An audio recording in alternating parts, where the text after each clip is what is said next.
My friends, hello and welcome to the Nintendo 64 Iceberg.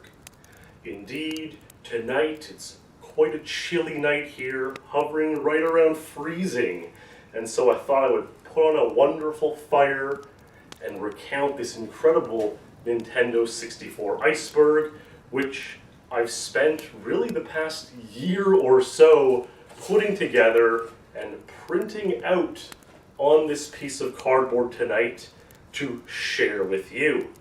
Now, of course, everyone knows what an iceberg is. I'm not even going to explain that. It's like explaining what an advice dog meme is at this point.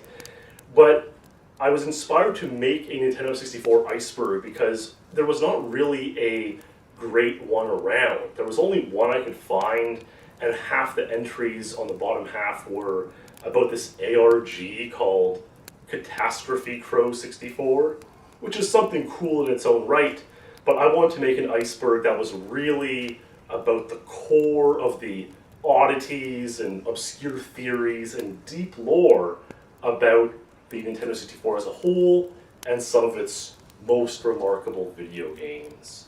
So settle on in, get yourself warmed up, perhaps a nice beverage or a blanket, and join me because this is going to be a long and deep one tonight. So let's get right into it. And first up tonight in Tier 1, we have the expansion pack. Now the expansion pack is an accessory, an additional bit of RAM for the Nintendo 64. This would replace the jumper pack, which was located in sort of the front pocket of the N64.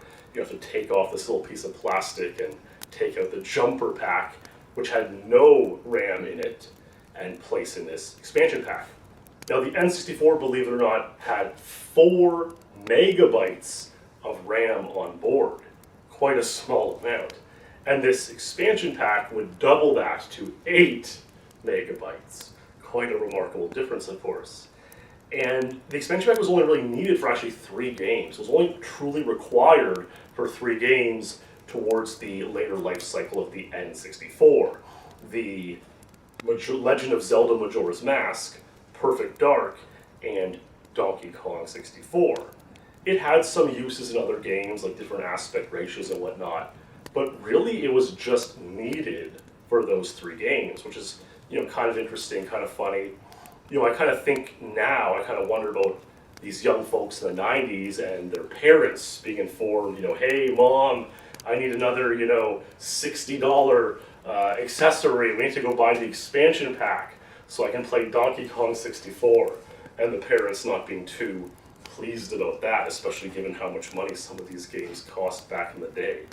But it's kind of funny because, this extra piece expanded the RAM, and it actually causes some games to crash. Space Station Silicon Valley, which we might get into a little bit later, actually crashes with the expansion pack and it's unplayable. And so you have to go back and forth, swapping between the expansion pack and the jumper pack, depending on what game you're playing. Next up we have the 64DD.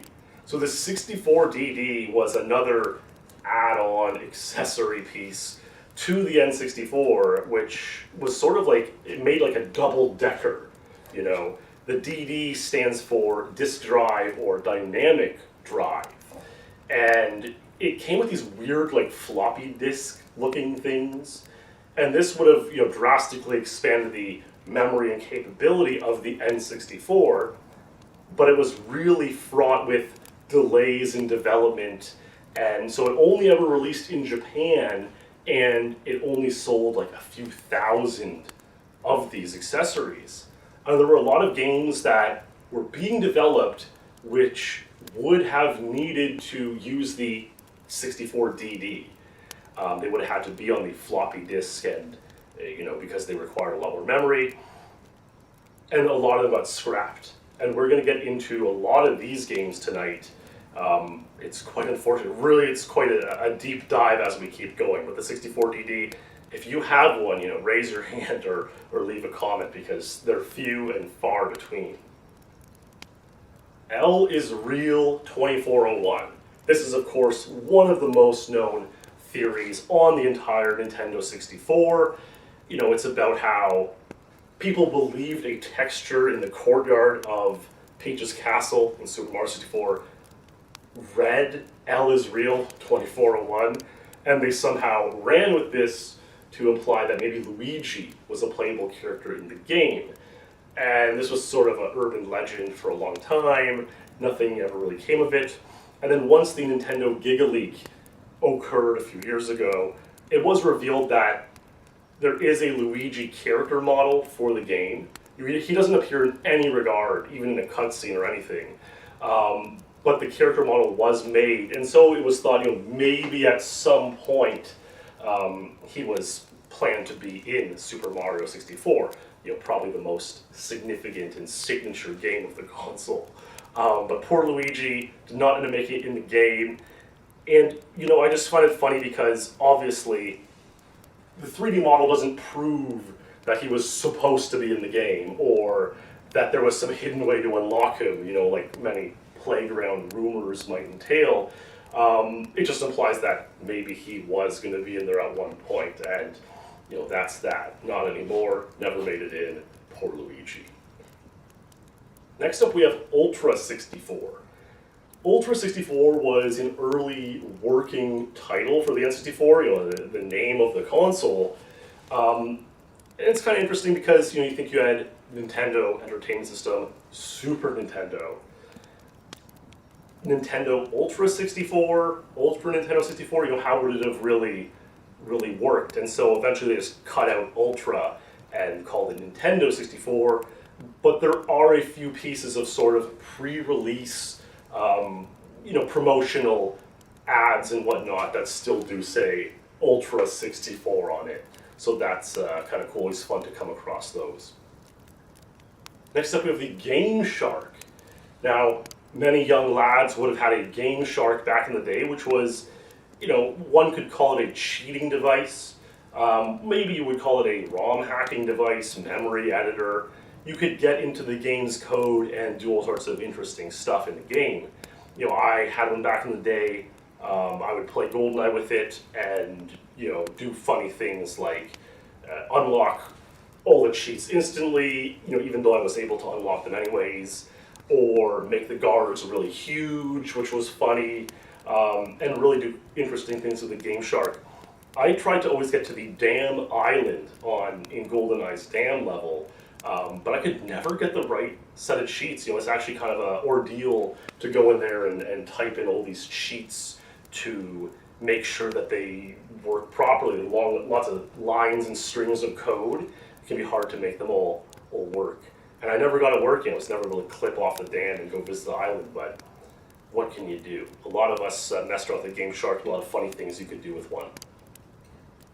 Marty is next up. Marty is the subject of a lot of urban legends back in the day. He is the Womp located in Bowser's Castle in Mario Kart 64. And for one reason or other, he appears green through the jail cell of Bowser's Castle.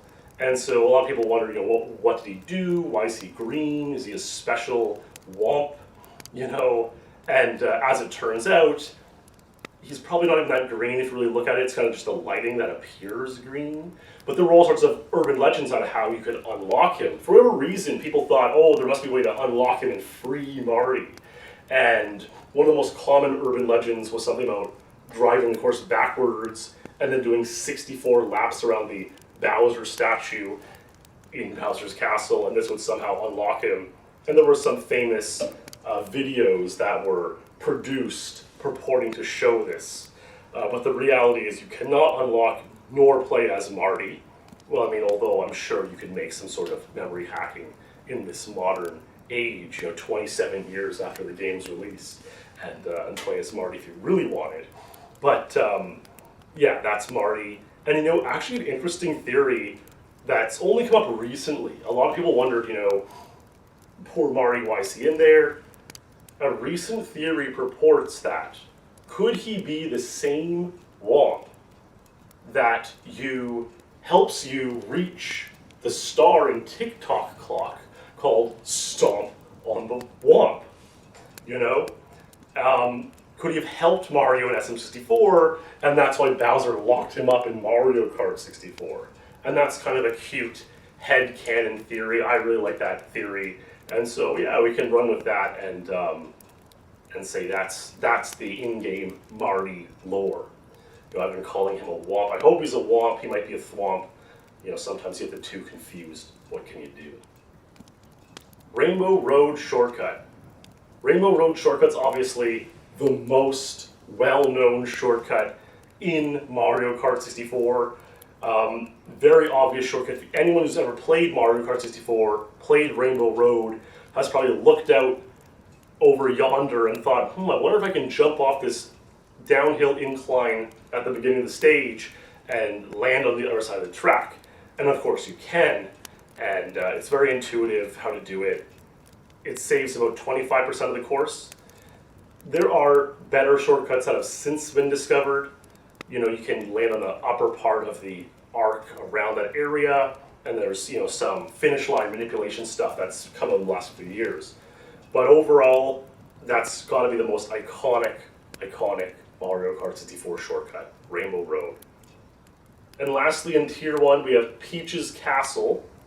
Of course, this is the iconic setting for Super Mario 64.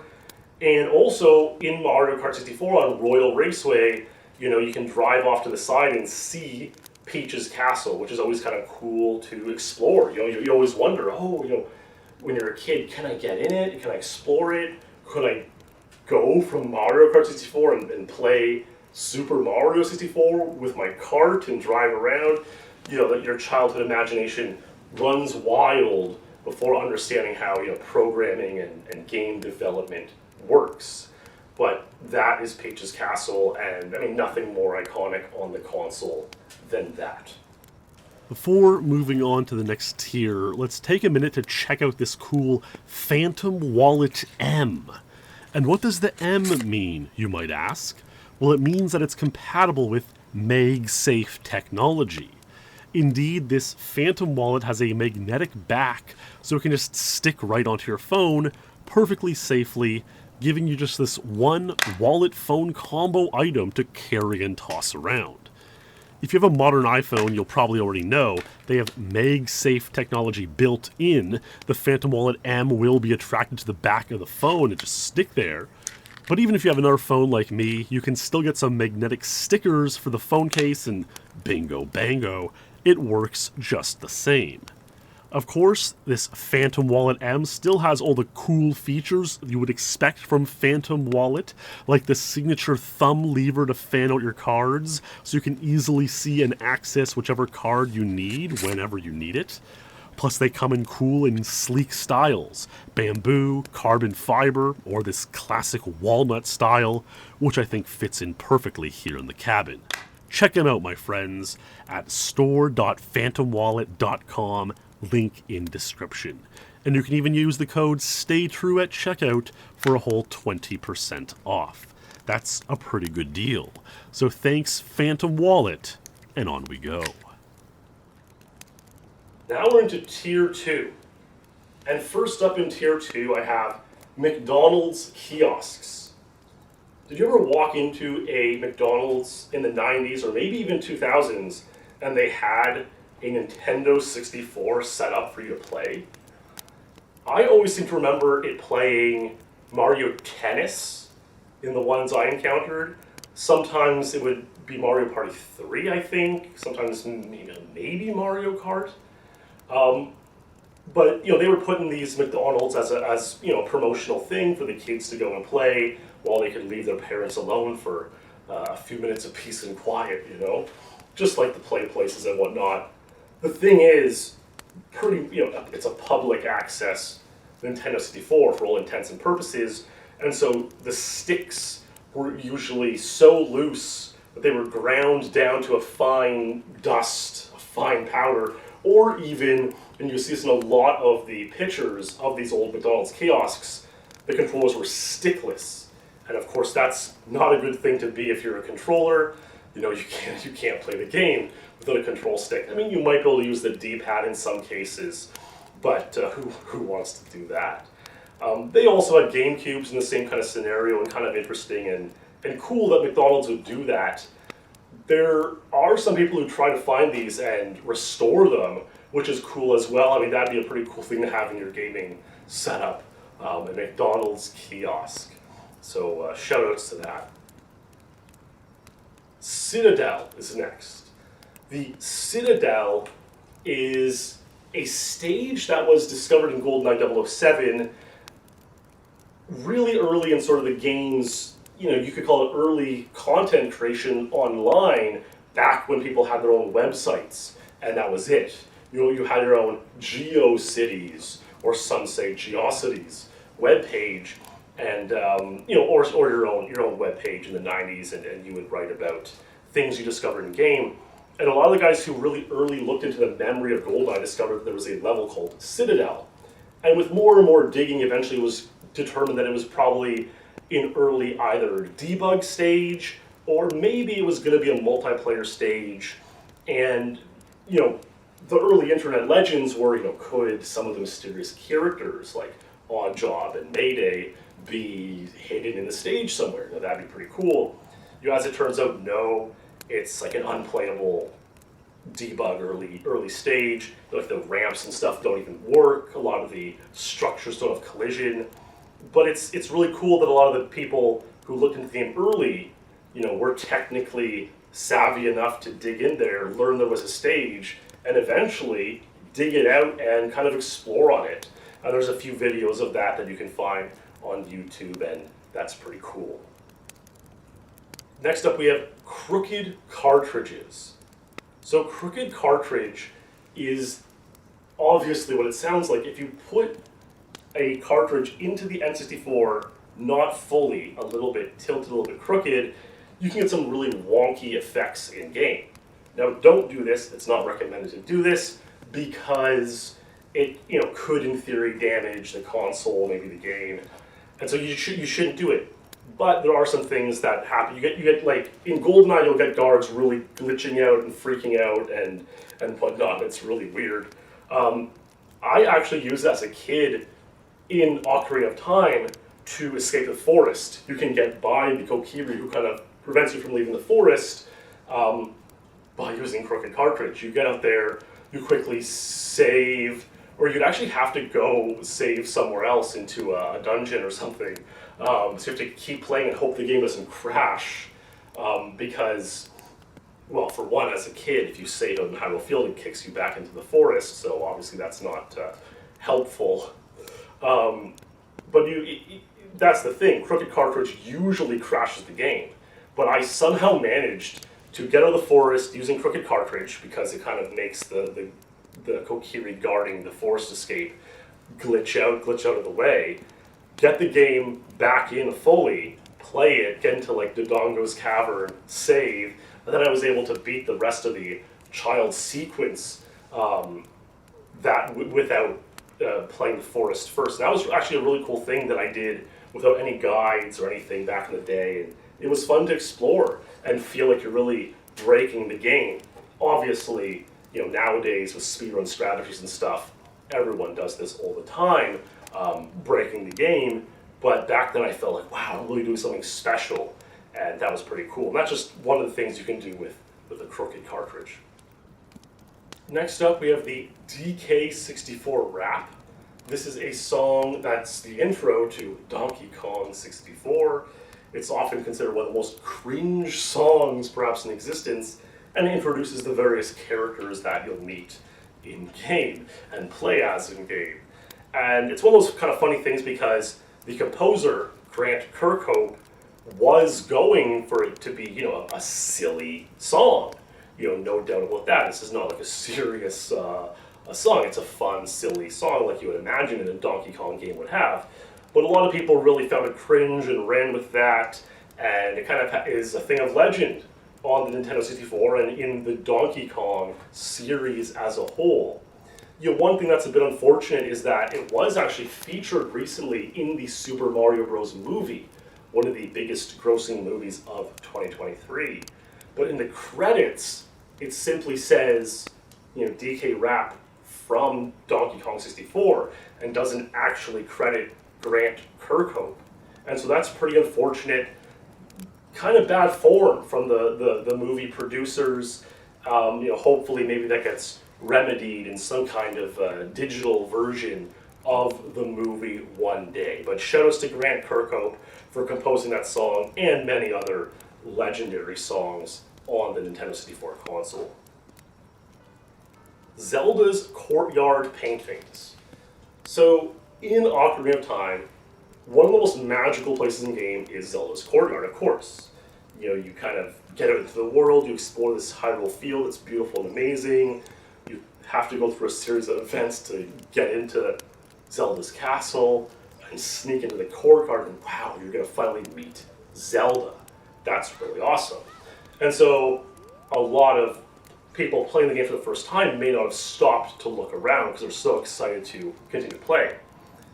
But if you look over, if you're facing Zelda and look over to the right-hand side, there's actually a series of paintings of Mario characters on the wall.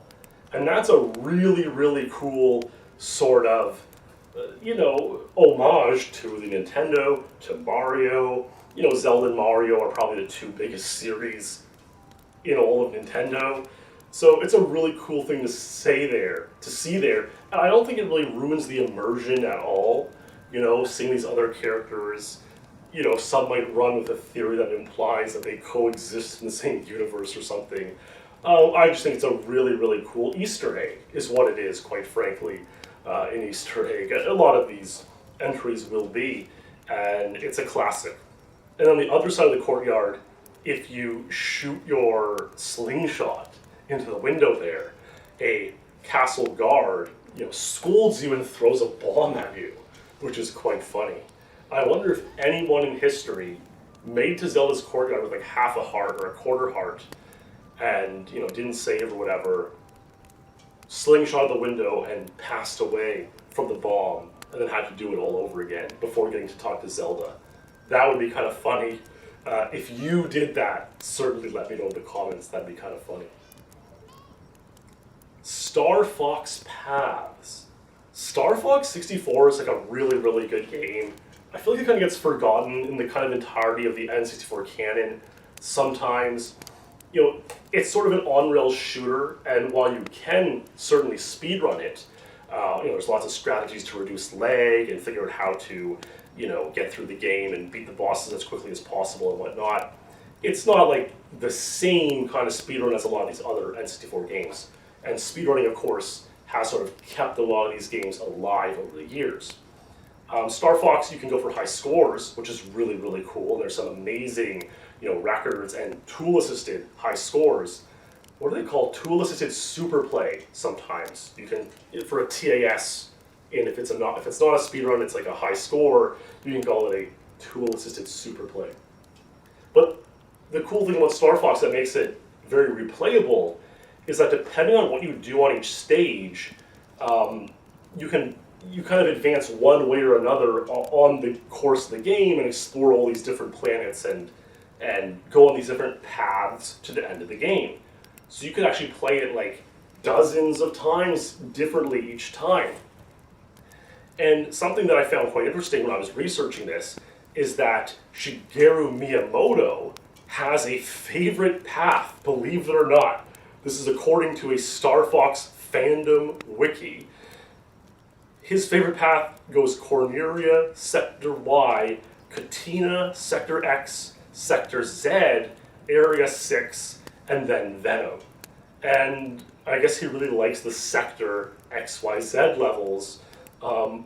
That's cool. I always like going on the left-hand side, making it to Aquas and exploring the underwater stage.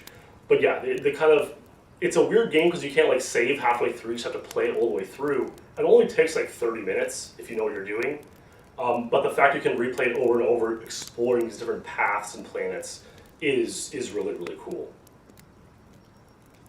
Next up we have the Weather Tenko. So the Weather Tenko is one of those funny things where, years ago, this would be considered very obscure and niche knowledge. It is the shortcut on Choco Mountain where you can beat the entirety of Choco Mountain in Mario Kart 64 in really a few seconds, less than 20 seconds. And there's still new world records being set, with some regularity on the course. Abney was the first man to achieve 3 out of 3 perfect weather tanko attempts. It's a very difficult trick to do, but it skips the entirety of the course. You jump off the mountain, hit on the other side briefly, fall back in, bingo bango, you advance a lap. And that's always cool. This would be very niche knowledge back in the day, but I've decided to put up here in Tier 2 because, there's a whole video with millions of views by Summoning Salt about it, and so now, 5 million people know about the Weather Tanko. And, only 30 million-ish people ever had an N64. Mario Kart 64 sold, somewhere in the high millions of copies, 8, 9, could be around 10. And so it's kind of funny that half the people who've played Mario Kart 64 probably know about the Weather Tanko now. It's a much more obscure trick than the Rainbow Road shortcut, but it's thanks to content creation and, speed running, speed gaming communities. It's become very, very well known, which is pretty cool. Next we have the A button challenge. The A button challenge, of course, is this sort of ongoing effort to beat Super Mario 64 in as few A presses as possible. And this was made famous first and foremost with the Watch for Falling Rocks in Hazy Maze Cave in 0.5 A presses by Panenkoek. Many, many years ago now, a very famous YouTube video. I'm sure you've all seen it. Many would ask, what's half an A press? This introduced the concept of parallel universes, all that kind of stuff. But just recently, it was actually discovered, played, that you can beat Watch for Falling Rocks, whatever, in 0 A presses. They improved it from 0.5 to 0. Hugely significant development and discovery in that challenge, and that's really, really cool. Of course, fan-made challenge, not naturally in the game. The game does not keep track of your A presses. But these community efforts are what keeps the N64 alive and what makes it so epic and special. Lastly, in Tier 2, we have Triforce rumors.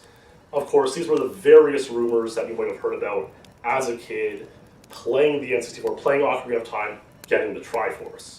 Many of us know back in the day, you beat Ganon and you can't save afterwards. The latest point you can save is just before the Ganon fight. And so you never actually unlock the Triforce in your in-game menu. And that's disappointing for many people. And so there were so many theories about what you actually had to do to beat the game, really get the Triforce. One thing that I tried was blowing up every Gossip Stone in the entirety of Hyrule, and that was going to unlock a secret song to take you to the Temple of Light or something, and then that was the real ending. Of course, that was just hoax, an urban legend, not true. There was other things like this, sort of alcove in Zora's domain that if you could get down to, you could get the platinum scale and dive deeper and get down to that, and that would take you to the real end game. Or another one was something about throwing a bomb directly into the center pit at Ganon's castle.